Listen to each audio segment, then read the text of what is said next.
Hello, everyone, and thank you for coming along to this webinar from across the seas.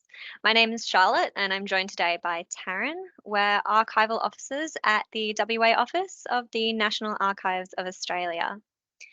So before we begin, we'd like to recognise that this webinar is being viewed from across various locations, and we'd like to acknowledge the traditional custodians of the land on which we all meet virtually. Taryn and I are presenting from Whadjuk Noongar land. We pay our respects to elders past, present, and emerging, and we extend that respect to any Aboriginal and Torres Strait Islander peoples here today as well. We'd also like to note that today's presentation contains information that may be culturally sensitive, such as the images and names of deceased persons. So, today we're going to explore some fascinating stories of immigration to Western Australia in the 20th century. We'll be sharing some stories from the different waves of immigration from the records in the National Archives collection. We'll also be providing a few handy tips along the way to help with your own research. Please be aware that we will not be mentioning all waves of immigration. There's quite a lot of them. So we'll only be covering a select few today. We'll also have time for some questions and some short story sharing at the end of the session. So feel free to put your questions in the chat when the time comes and we'll get to them at the end. So, like I said, we'll be providing you with a bunch of little tips and tricks throughout the presentation today, particularly in regards to using our collection online database called Record Search. So when you see a slide that looks a little something like this one, keep your eyes and ears peeled for something that may just help you with your own research. Through Record Search, the public has access to around 8 million record items and around 1.2 million digital copies of these items. The National Archives continues to add item descriptions and digital copies to Record Search at a rate of several 100,000 each year. So here's our first tip for the day. You don't need to register for an account on Record Search, as you can search as a guest. However, an account will allow you to view your previous searches, submit requests to view files, and submit applications for access to files that are within the open access period but have not been released to the public as of yet. So let's jump right in. Federation happened on the 1st of January 1901, but even before this event, one of Western Australia's earliest and most influential waves of immigration were the Afghan Camelers. This group came to Australia as early as the late 1830s, assisting in early exploration of the country. The most prominent time for this particular wave of immigration, however, began in the 1890s with the Great Gold Rush of Western Australia, where business for the Camelers was booming, just as the goldfields themselves. The name Afghan Camelers is a little misleading though, as Camelers were not all from Afghanistan. They also came to Australia from places such as Egypt, Iran, Turkey, India, and Pakistan. Many migrant groups like the Camelers have historically faced multitudes of hardship in their efforts to live, work and settle in Australia, with the Immigration Restriction Act of 1901 being the most influential towards this until its abolishment in 1958. Being a cornerstone of the White Australia policy, this legislation had a sort of domino effect, heavily impacting the lives and futures of many groups after Federation. Subject to discrimination, Camelers were forced to set up camps away from the towns in which they worked, where they were not welcome after dark. Here they formed many small communities where they were able to celebrate their culture more openly, just like in this image here from the National Library of Australia's collection.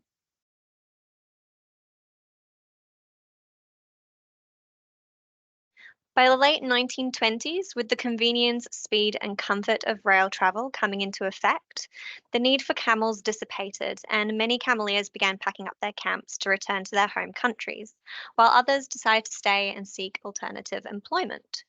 So, on that note, I'd like to introduce you all to our first individual whose story we'll be exploring today. Ghulam Badullah, also sometimes known as Ghulam Badullah Rind, first arrived to Australia in the early 1890s. He left his home in Pakistan to find work in South Australia for a few years before travelling across to Western Australia to find more lucrative work. He joined many other cameleers transporting supplies across the goldfields, and he even made a bit of a name for himself. In 1900, a flood occurred in the Lakeway district in the Midwest region of Western Australia. Ghulam loaded up 150 camels and 40 pack horses and travelled through flood waters to help stranded people at Lakeway. He was also crucial to the water and food transport efforts during times of drought, contributing to saving countless lives. As this record states from our collection, for his feats of great endurance, Ghulam was permitted to reside permanently in Australia, and in 1911 he was granted permission to purchase land and established a sheep station in Mount Magnet.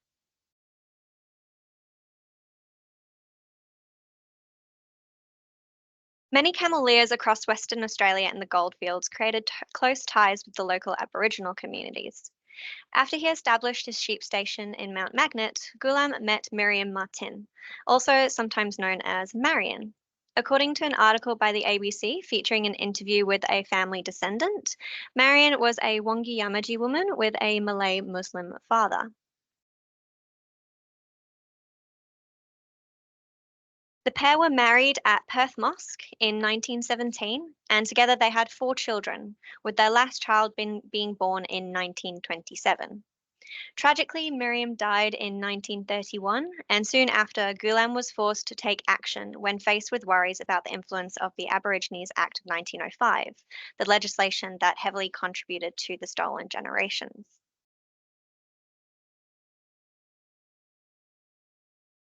Ghulam made the decision to send his children to live with his brother in India in order to prevent their removal from his care under the Act.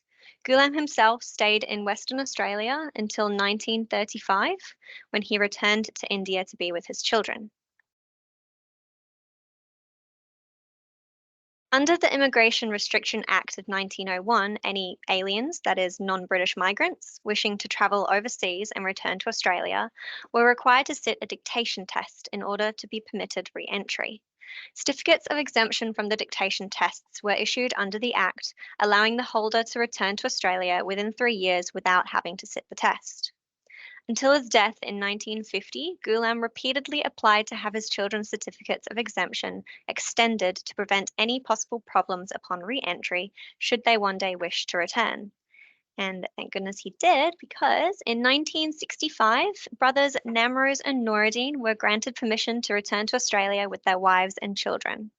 The descendants of the Badula family are living on today and continuing their story.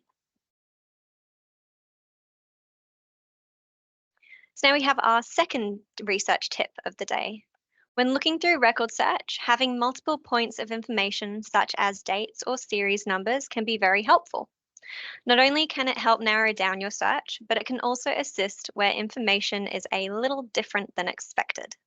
For example, names could be spelt or misspelt in multiple ways, some quite creatively, as you can see from the examples on screen here. So being able to use multiple points of information for your research can be quite handy.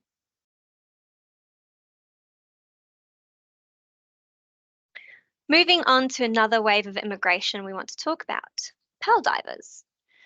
From the 1880s until its decline in the late 1950s, with the exception of the war years, the pearl shell business, centered in the north of the state, was one of the most lucrative marine industries in Australia. In 1900, there were 1,295 people employed in Western Australia in the pearling industry. And by 1910, Broome was the largest pearling centre in the world. But pearl diving was not without its dangers. There are many newspaper articles on Trove, such as the ones we can see on screen now, that detail the deaths of pearl divers while on the job. The causes range from a diver being unable to turn the air supply back on after his descent, the air pipe or lifeline being severed by coral. One gentleman's foot got trapped under some coral and the tension of the boat pulling away burst the air pipe. And then we have the death of Mr. Catalino, who drowned in his suit when it was flooded.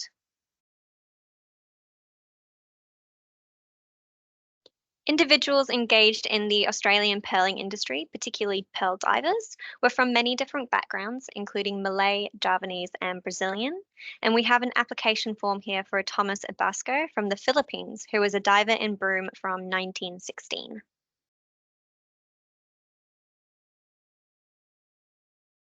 While many pearl divers came to Australia from different corners of the globe, by 1920, Japanese divers comprised one-third of the workforce.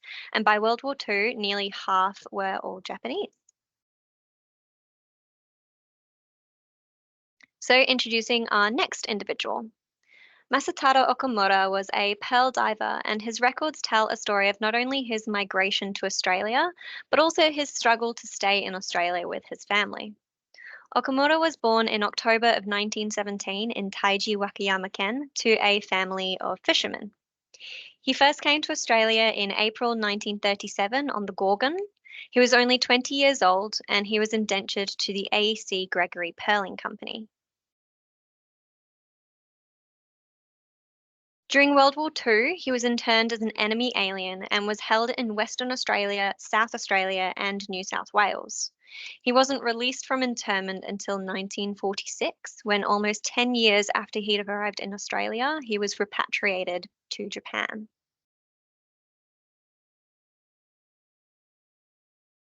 Okamura wasn't granted permission to return to Australia as a pearling specialist until 1953.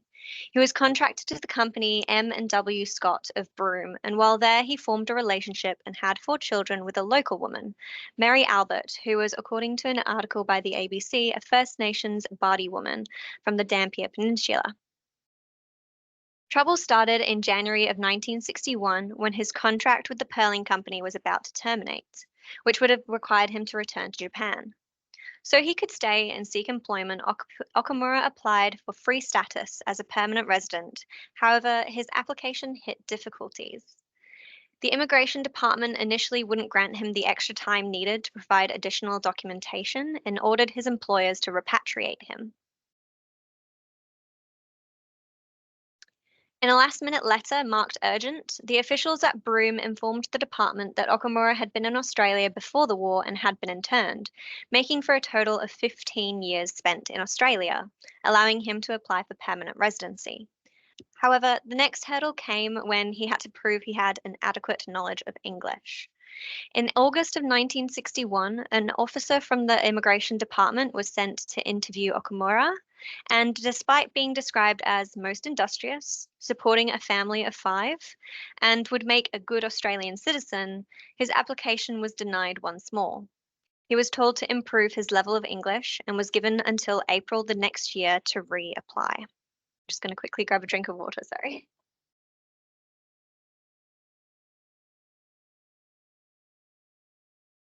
Thank you. And moving on.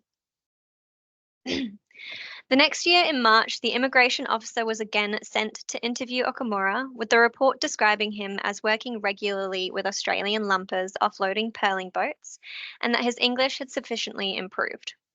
Finally, 3 months later, a letter was sent to Okamura informing him that his application had been approved, and he could remain in Australia with his family.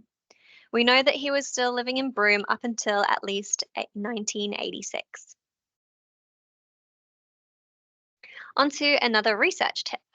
Like many of our pearl divers, a large number of people coming to Western Australia travelled by ship. Many of these passengers can be found on our passenger arrival index on record search. However, there are gaps in the data, and the way the passenger information is listed is not always consistent. For example, sometimes a ship is listed, but not all the passengers, or the passengers are listed, but not a date, or the passengers are listed as a surname and just an initial rather than a full name. Broaden your search if you can't find anything. Try to mix and match the information that you do know to find what you're looking for. You can also try using wildcard searches.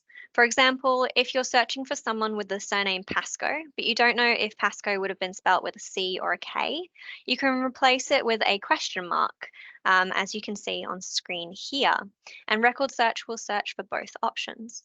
or you can also use an asterisk to search more broadly.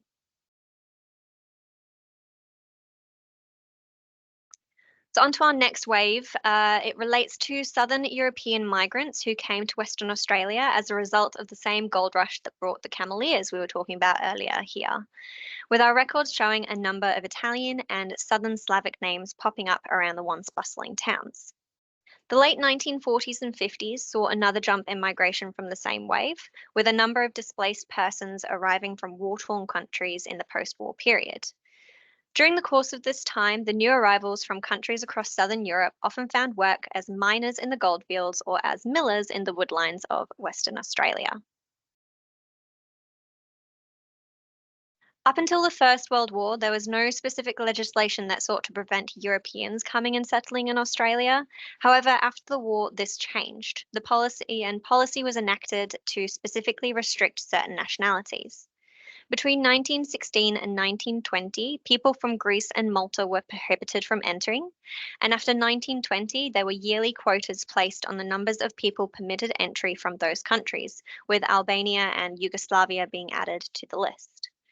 Immigration all but ceased during the two world wars and the depression years of the 1930s, when for certain years more people left Australia than arrived. During the years of the Immigration Restriction Act, hopeful migrants were also required to find guaranteed employment before applying for migration. In October of 1948, the managers of the Sons of Gwalia gold mine wrote to the Immigration Department, stating that the mine was running at a loss due to a labour shortage, with search efforts within Australia proving unsuccessful. Approval was later given for the landing permits of 37 Italians so that the Sons of Gwalia mine could have some new employees. Another expectation placed upon those wishing to migrate to Australia was that they had to acquire a sponsor living in the intended state to nominate them for immigration.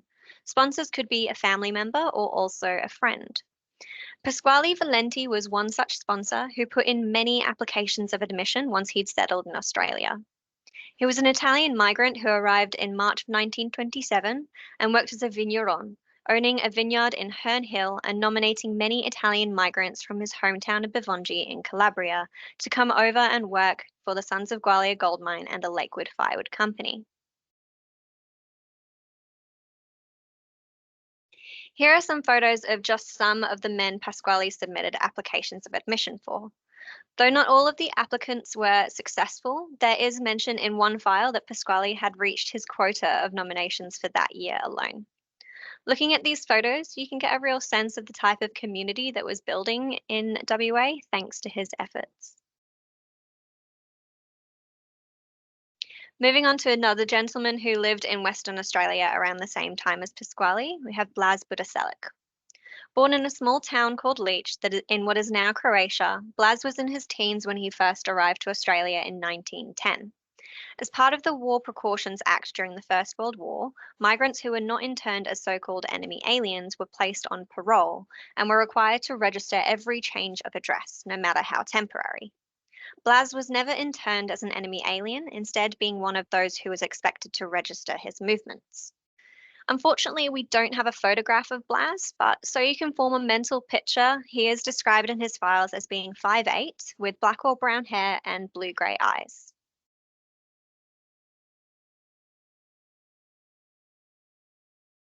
The number of changes of address registrations we have for Blas are a fair more than we usually come across for one person. These are his journeys during the 3 and a bit year period that he registered for his change of address. It was like he was carrying around a vintage GPS. We can see that he definitely moved around a lot.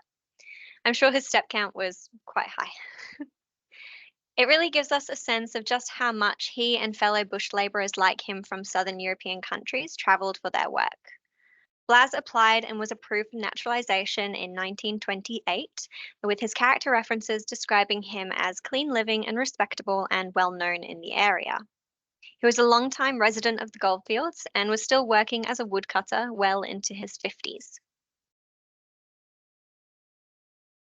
On the subject of naturalization, sometimes children and even spouses are listed on a father or a husband's naturalization forms. So, a great place to start if you're having trouble finding records you need would be to see if you can find records of the spouse or a parent of whoever you're looking into. I'd like to now hand over to Taryn so she can share some more stories about migration to Western Australia. Thanks, Charlie. I'll just get this PowerPoint working. Okay, so hello, I'm Taryn, and I'm going to launch right in with my first topic, which is war brides. A war bride was the name given to a woman who was married to someone in the military, especially of foreign nation, having met during a time of war. As an example, this is a picture of Mrs. Barbara Jones from Scotland and Corporal Richard William Jones from Bayswater when they were reunited in 1944 after a separation of 3 years and 9 months. I think we can all agree they were probably very happy to see each other. So we were unable to find figures on how many war brides came to Australia during and after World War II. The Empire Air Training Scheme, or EATS, took many Australian aviators to Canada, and of those, we do know that in 1948, over 4,000 wives, over 800 fiancés, and over 1,400 children travelled back to Australia to be reunited with husbands and fiancés as a result of this training scheme. It wasn't always happy reunions, though, unfortunately. For example, the West Australian article on the right notes that at the same time Mrs. Joan Courthope was on her way from Canada to live with her husband's family in Perth in 1945, her Australian husband had been reported missing after a flight over Myanmar, then known as Burma. She may have already made it to Australia when it was later reported that he had died. Unlike World War I, overseas brides could come to Australia during World War II. But as you can imagine, even though wives, widows, and children of Australian servicemen had free passage, most waited until 1944 or later to make the journey. Even after hostilities ceased, it could still take several years for a berth on a ship to become available. Priority travel was given to married women, not fiancés, and converted troop ships, passenger and even cargo ships were used as transport. Australia had a military presence in Japan from February 1946 until November 1956, first as part of the British Commonwealth Occupation Forces and later during the Korean War. Despite an official anti-fraternization policy, which prohibited service personnel from entering Japanese homes or taking part in family life, there was still extensive contact, which occurred through employment, black marketeering, prostitution, and social contact, such as church attendance, entertaining, and sightseeing. The first war bride I would like to talk to you today about is Yachio Tsuta. She was born on the 7th of April 1926 in Hokkaido, Japan. While working as a typist at the Australian base in Korea, Yachio met John William Wilkinson. John was born in Perth in 1925 and had enlisted in the Australian Army in 1943 at Karrakatta, Western Australia. In March 1952, the Menzies government granted permission for Japanese wives and fiancés of Australian servicemen to enter Australia. Yachio and John were married in October that year at the British consulate in Kobe, Japan. Yachio and John then travelled on the ship the New Australia to Australia in April 1953. When she first arrived in Australia, Yachio's place of residence was South Perth. In 1955, she moved to the Kingston Barracks on Rottnest Island. Her naturalisation records include these details, where it is also noted that prior to coming to Australia, she was an interpreter typist and did household duties.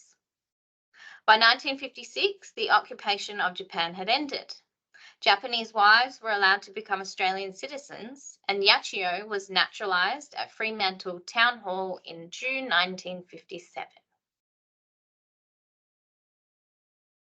And now it's time for another research tip. Sometimes keyword searches or searching by a record title isn't always successful, and instead you might need to think about where else certain people might appear in our records. For example, there wasn't a record in the National Archives collection titled Western Australia War Brides, with a nice easy list of individuals for me to research for this presentation. What a shame. This meant I had to go searching for the records, and I started with registrations for non-British subjects who came to Australia during the war years, which held several clues, such as a Japanese woman's registration noting a husband already living in Australia. Looking through these records, whether in person or via digital copy, can often be a good starting point for finding further information. The National Archives holds many records about the establishment and administration of migrant hostels and centres provided for government-sponsored migrants when they arrived in Australia. This is a photo of the Greylands Hostel in Mount Claremont in 1979. Western Australia had a number of Commonwealth-operated migrant centres, such as Holden Camp in Northam. In 1949, with the prospect of thousands of displaced persons on the way, a former military hospital was converted to a holding centre, Holden Camp. Most of the records held in the West Australian collection don't concern individuals in the centre, but instead document the administration of the camps, such as this document from December 1948. It shows the early planning for the Northam Centre, which was meant to accommodate at least 500 women and children whose husbands would be placed in employment and working elsewhere. We found an article from February 1950 that placed the camp population around 2,100. There are, however, some glimpses of the individual experiences in the camps in our different records. From a file titled Northern Accommodation Centre Weekly Reports, we learn that prior to the arrival of the ship Anna Salen in August 1949, contractors worked until midnight to ensure the sleeping huts and kitchens were ready for the new arrivals. There were also issues in the kitchens, as only 40% of the kitchen staff were available, which resulted in long shifts and considerable overtime. The report also noted that the food consumption for the initial and subsequent meals after the arrival of the Anna Salen was very heavy, and after inquiries were made, it was found that most migrants said they had been very seasick on the journey over, and the quality of food available on board the ship was not sufficient. They were all famished. Other report entries from September 1949 state a welcome archway of wildflowers was constructed by the migrants when the Governor-General visited the centre. There was once a dance arranged which included an orchestra of Polish nationals. A children's kitchen was once opened for children under the age of 3, and there was an outbreak of measles at some point as well. One family that we know came to Western Australia and spent time at the Northern Camp was the Woolmert family. Artur and Georgine were born in Czechoslovakia and married in Prague in 1940, where their 2 children, Peter and Johann, were born. The family came to Western Australia on the Anna Salen, the same ship we just mentioned that did not provide enough food.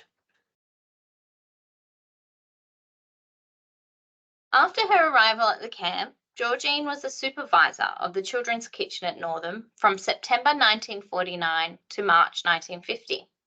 She also taught at the Northam Camp School.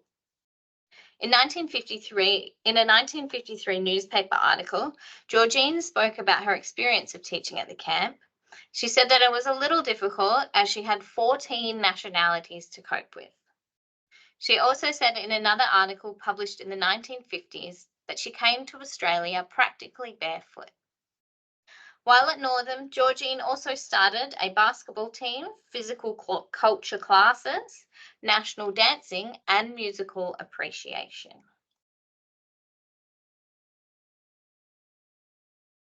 The family appear to have left Northam Camp in October 1950, as Georgine's employment at Northam ended and Arto's documentation showed that he was then working as a clerk in Murray Street, Perth. After leaving Northam, the family moved around Perth quite a bit, and Arto and Georgine's naturalisation documentation includes addresses in Mount Lawley, Carlisle, Inglewood, and address in Medina. While living in Inglewood, an article appeared in the Daily News which included a recipe by Georgine for her prune dumplings, which you can see here.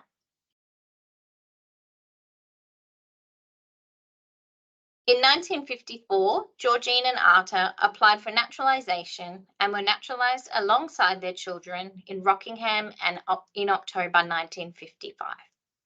A year later, they both applied for passports.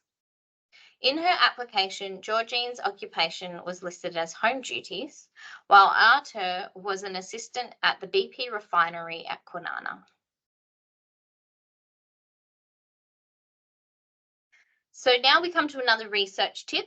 The National Archives is just not paper records. We also have maps, plans, drawing, film, and photographs, among other things. As an example, there were other migrant centres at Greylands and Cunderdin. This plan is of a 2-bedroom unit at the Greylands Centre. We have a wide variety of maps and plans, from lighthouses to town plans to buildings, and they can be a great addition to your research. So this brings us to the Assisted Passage Migration Scheme, which ran between 1945 and 1972.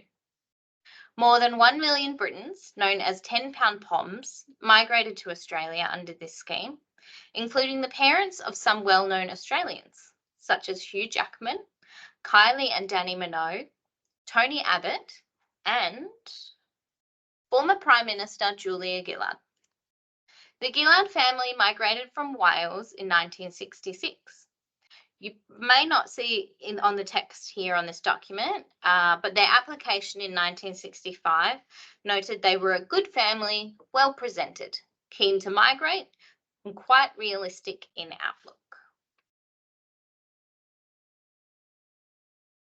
For something a little closer to home, I'd like to introduce you to the Harvey family.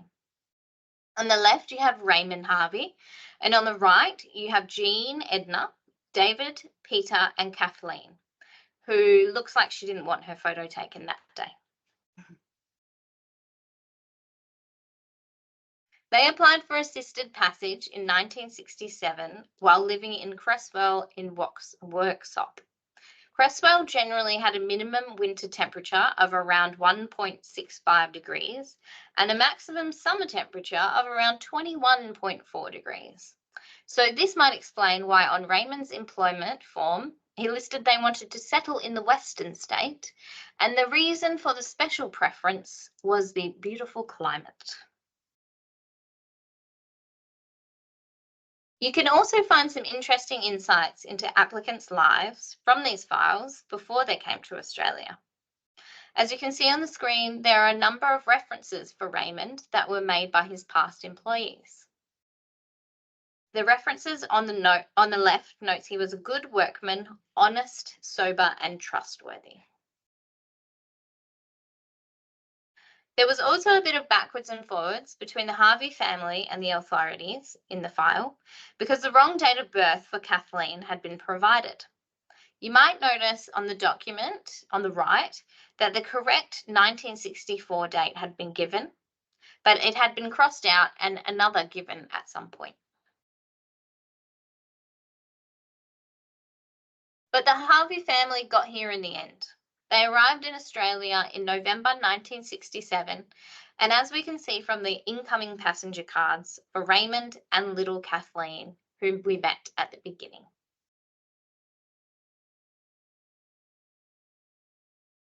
And it's with the incoming passenger cards that we will finish this presentation.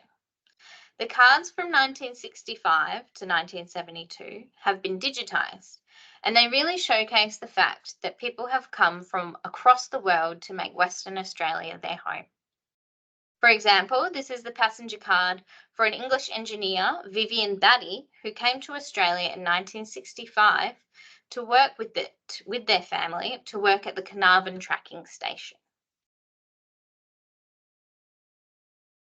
And here are a few more all passenger cards filled in by people across the globe: Ireland, India, America, Italy, Greece, and everywhere in between that had come to settle permanently in Western Australia.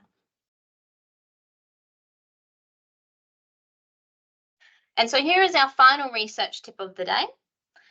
Today we've mentioned a lot of different types of records in this presentation.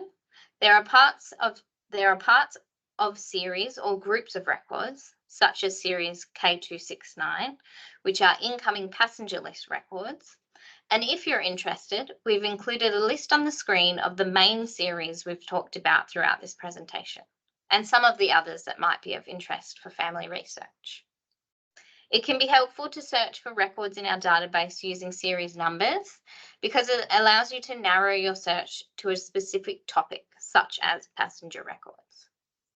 You can view all records in a series, such as every incoming passenger list for the unassailant that arrived during a specific year, or in the case of alien registration, everyone who had applied that had listed their nationality as Japanese. And so that is all from us today.